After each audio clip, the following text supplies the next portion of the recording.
ये भी मेरे लिए भी एक सुअवसर सा है। मैं पुराने दायित्व को छोड़कर आज नए दायित्व में प्रवेश कर रहा हूं और आज के दिन ही इस पुरानी जो हमारी परंपरा ऐतिहासिक बिल्डिंग है, इसको छोड़ के हम लोग नई बिल्डिंग में कल प्रवेश करेंगे। ये दोनों चीजें मेरे जीवन से जुड़ी हुई मुझे हमेशा याद रहेंगी। और आज ये भी एक इत्तेफाक है कि मैं जब शपथ ले रहा हूं तो आज अकेला मैंने शपथ लिया है और इस बिल्डिंग का आज अंतिम दिन सदन है यहाँ पर। ये भी एक जुड़ा है संयोग मेरे साथ में। नमस्कार, मैं हूं शैलेंद्र सिंह और आप देख रहे हैं हमारा YouTube चैनल शब्द शैलेंद्र सिंह। आज हम बात करेंगे समाजवादी पार्टी से भारतीय जनता पार्टी में आई और उत्तर प्रदेश के पूर्व मुख्यमंत्री समाजवादी पार्टी के नेता मुलायम सिंह यादव की छोटी बहू अपर्णा यादव बिष्ट की। भारतीय जनता पार्टी में जब भी कोई ऐसा अवसर आता है जब टिकट देने की बात हो या किसी पद को लेने की बात हो, तो राजनीतिक क्षेत्रों में ये सवाल बड़ी तेज़ी से उछलने लगता है कि अपर्णा यादव को क्या मिलेगा। जो ताज़ा चर्चा है वो है डॉक्टर दिनेश शर्मा के द्वारा रिक्त की गई विधान परिषद की सीट की। आपको पता है कि डॉक्टर दिनेश शर्मा विधान परिषद सदस्य थे। उनका कार्यकाल 2026 तक था और बीच में ही उनको राज्यसभा सदस्य बना दिया गया। जो राज्यसभा की एक सीट रिक्त हुई थी उस पे दिनेश शर्मा का नामांकन हुआ और वो राज्यसभा सदस्य बन गए। लिहाजा उत्तर प्रदेश विधान परिषद की ये सीट खाली हो गई है। भारतीय जनता पार्टी अब इस पद पर किसी न किसी अपने नेता को सदस्य बनाएगी। आज अपर्णा यादव दिल्ली में थी। उन्होंने कई जो वरिष्ठ नेता हैं भारतीय जनता पार्टी के उनसे मुलाकात की और इस मुलाकात के बाद ये कयास तेज़ी से राजनीतिक क्षेत्रों में फैल गए कि क्या डॉक्टर दिनेश शर्मा की जो सीट है विधान परिषद की, उस पर अपर्णा यादव की दावेदारी बन रही है या उनका नाम पार्टी भेजेगी। ये कई बार चुनाव में हो चुका है। 2019 में अपर्णा यादव ने लोकसभा चुनाव के पहले भारतीय जनता पार्टी ज्वाइन की थी, करीब 5 साल का। और अभी भी जितनी बार मौके आए, जैसे कि लोकसभा चुनाव में ये समझा जा रहा था कि शायद उनको पार्टी कहीं से टिकट देगी, चुनाव लड़ाएगी। उसके बाद कई उपचुनाव हुए, वहाँ पे भी बार बार ये उम्मीद की गई कि अपर्णा यादव को भारतीय जनता पार्टी टिकट देके चुनाव लड़ाएगी। इसके बाद एक बड़ा मौका आया जब 2022 में विधानसभा का चुनाव हो रहा था। तब ये कहा गया कि लखनऊ कैंट की जो सीट है वो अपर्णा यादव को दी जाएगी और वो चुनाव लड़ेंगी। लेकिन ये सारे कयास धराशायी हो गए और कोई भी जो कयास लगाए जा रहे थे, कोई भी कयास सफल नहीं हुआ। उसके बाद आया फिर लखनऊ मेयर का चुनाव। नगर निगम के जो चुनाव आए उनमें लखनऊ मेयर का भी चुनाव आया। महिला के लिए जब आरक्षित हुआ तब इस बात के कयास तेज हो गए कि अपर्णा यादव की दावेदारी मजबूत है।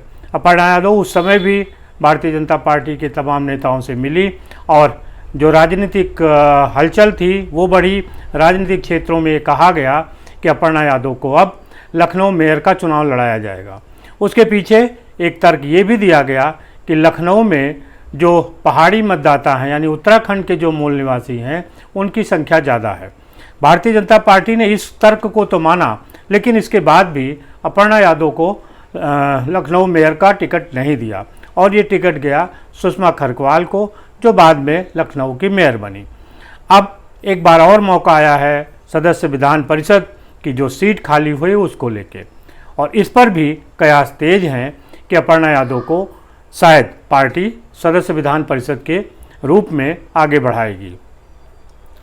लेकिन कुछ लोगों का ये कहना है कि अपर्णा यादव को 2024 का जो लोकसभा चुनाव है उसमें पार्टी प्रयोग करना चाहती है। अब देखना ये है कि विधान परिषद सदस्य में वो आगे बढ़ती हैं या अभी उनके लिए इंतज़ार और बाकी है।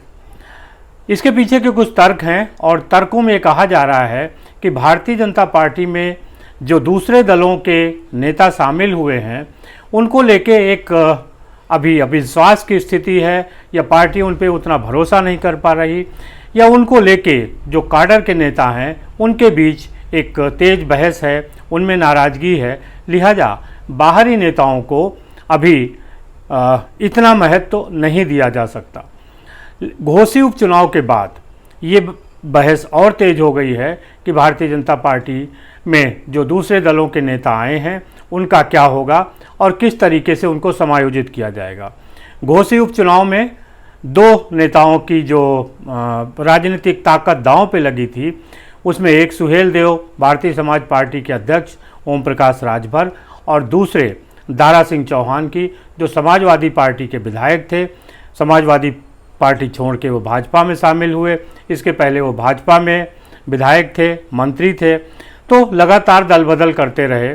और जब वो घोसी का उपचुनाव लड़े तो भारतीय जनता पार्टी ने पूरी ताकत लगा दी और इस ताकत के बाद भी वो घोसी का उपचुनाव नहीं जीत पाए।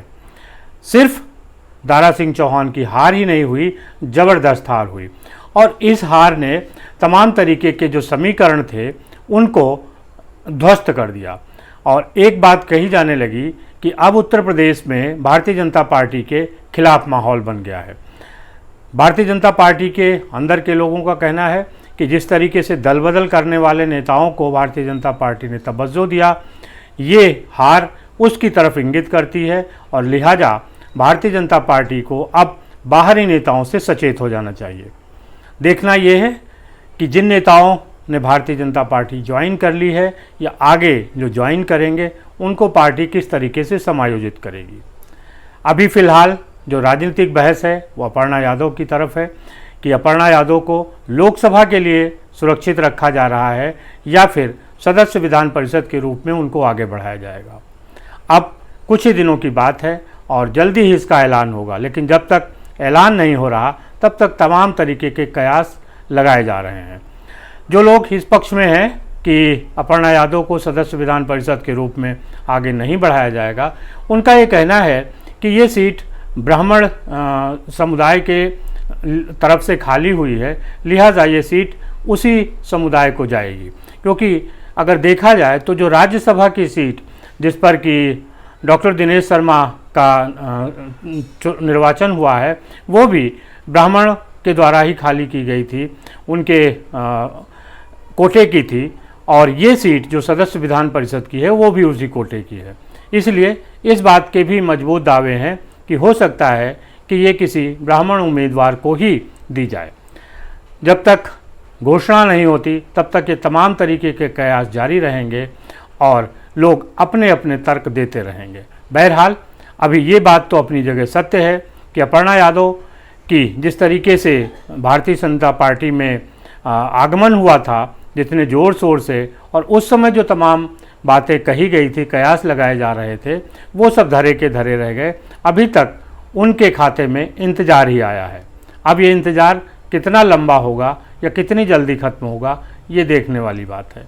आप इसी तरीके से हमारे चैनल को लाइक, सब्सक्राइब और कमेंट करते रहिए।